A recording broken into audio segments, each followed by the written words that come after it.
Behind the Acacia Hill. Afternoons in the Acacia Hills always arrive slowly. The sun never rushes to disappear. Instead, it glides quietly through layers of leaves, scattering threads of sunlight onto the earth below. A gentle wind carries the sharp, resinous scent of acacia mixed with the damp fragrance of grass after the midday rain.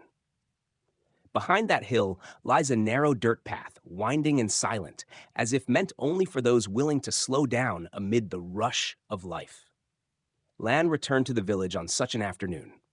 After many years in the city, she came back with little luggage, only a few old clothes, a notebook, and memories she once believed had fallen asleep. Her mother's house rested at the foot of the hill, its tiled roof moss-covered with time, a bougainvillea trellis blooming as brightly as it had years before. Lan stood quietly at the gate, her eyes following the familiar path that led up behind the Acacia Hill. As a child, she used to run along that path with someone else. They would sit together on the highest rock, gazing down at the distant fields where sunset bathed the countryside in gold. That someone was Min. Min was the son of a family that had grown acacia trees for generations. He grew up with the smell of soil, the touch of wind, and the constant rustling of acacia leaves each time evening fell. He spoke little, yet his eyes always carried a warmth, as if they held the calm sky of the hills within them. They had passed through their youth together, quietly and purely. Noon hours sneaked away to the hills, sudden rains sheltered beneath acacia canopies, long silences shared without a single word. Their affection grew with time, light as the wind, steadfast as the roots gripping deep into the earth. Then Lan left the village. The city opened before her with its bright streets and wide dreams. Min saw her off at the small bus stop at the edge of the village. He said only one sentence, very softly, "When you are tired, come back." Lan nodded, never knowing that the promise would stretch across so many years. That afternoon, she followed the old path up the hill. Everything seemed unchanged.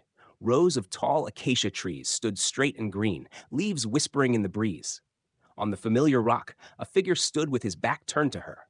Lan recognized Min instantly, from the way he stood. He turned at the sound of her footsteps. His gaze met hers, paused for a brief moment, then softened into a smile. It was not a hurried smile, not a loud one, just enough to calm the entire afternoon. They sat side by side on the rock as they once had. Neither asked why the other had returned, nor spoke of the years that had passed. The wind continued to blow, leaves continued to fall, and sunset descended slowly, as it always had. Min spoke of the acacia seasons gone by, of replanting, of harvests, of sleepless nights during storms. Lan spoke of the city, of exhaustion, of loneliness among crowds.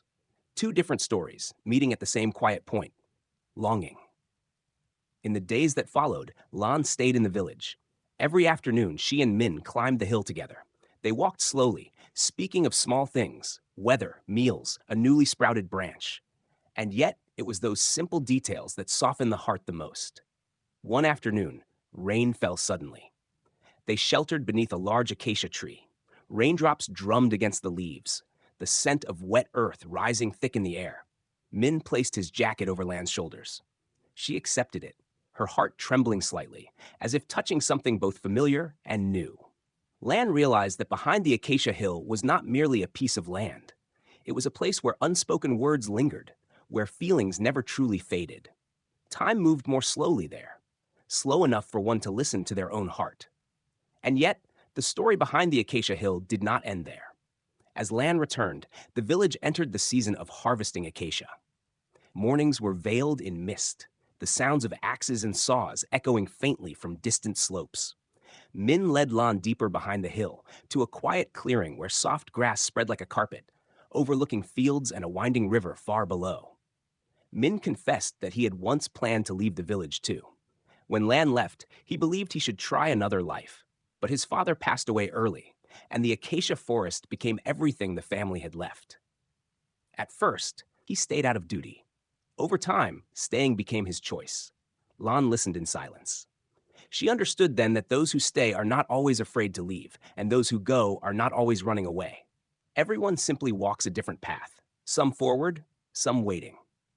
One gloomy afternoon, dark clouds sank low over the acacia tops. A storm arrived suddenly, fiercer than before. The wind howled, leaves fell like rain. Trapped on the hill, Lan and Min took shelter in a small wooden hut used during harvest seasons. Amid the pounding rain, the distance between them seemed to disappear. Lan heard her own heartbeat, heard Min's steady breathing beside her. Feelings hidden for years suddenly felt close, almost within reach. Min spoke softly, his voice low. Some people travel very far, yet never leave the heart. Lan turned to him. Their eyes met in the dim light filtering through the roof. No further words were spoken, but in that silence, something was finally named. After the rain passed, the sky slowly cleared. Dusk painted the hills purple. They stepped outside, the wet earth yielding beneath their feet, the scents of acacia, grass, and rain blending together. Lan felt lighter, as though a long-held weight had been gently released. In the days that followed, Lan helped her mother restore the house and tend the garden. At night, she wrote slowly in the notebook she had brought back from the city, about the Acacia Hill, the long afternoons, and a man who had quietly remained. Min never asked how long Lan would stay. He knew some questions did not need immediate answers. Each afternoon, they still climbed the hill together, sitting on the old rock as the sun lingered, reluctant to leave. One early morning, Lan followed Min up the hill before dawn. Thick mist wrapped the acacia forest in white silence. Min stopped at the clearing behind the hill, where young acacia trees he had planted years ago were growing. "I've always thought," Min said slowly, "that if someone were here to watch them grow with me, each season would feel less lonely."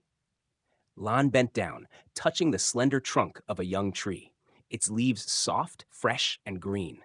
She smiled quietly, but clearly enough. From behind the acacia hill, sunlight began to rise.